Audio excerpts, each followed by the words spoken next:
Hello, good morning, আসসালামু আলাইকুম, নমস্কার।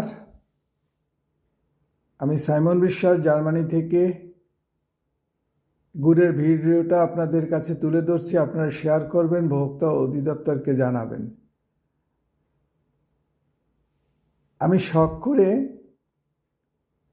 সাভার বাজার থেকে খেজুরের গুড় কিনে জার্মানিতে নিয়ে আসছি।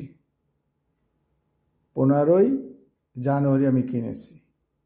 আর এই গুড়টা যখন ভাঙলাম, মাঝখানে দেখি কি সাদা একটা অংশ, আমার সন্দেহ লাগলো। তখন আমি একটা চামচ দিয়ে ওই অংশটা বের করে ঘ্রাণটা নিলাম।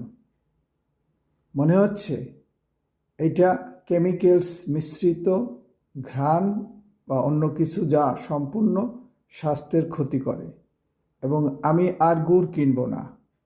সুতরাং আপনাদের দৃষ্টি আকর্ষণ করছি, আপনারা দয়া করে এটাকে শেয়ার করুন এবং ভোক্তা অধিদপ্তরকে বলুন যে দায় সারা কাজ না করে জনগণের স্বার্থের জন্য কড়া আইন করে কন্টিনিউয়াসলি প্রতিদিন তারা যেন এইটাকে অবজারভেশন করে, মাঠ থেকে একদম ভোক্তার কাছ পর্যন্ত যতটা পর্যায়ে আছে প্রতিটা পর্যায়ে যেন চেক আপের ব্যবস্থা করে।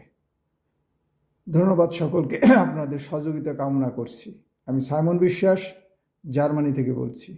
ধন্যবাদ সকলকে।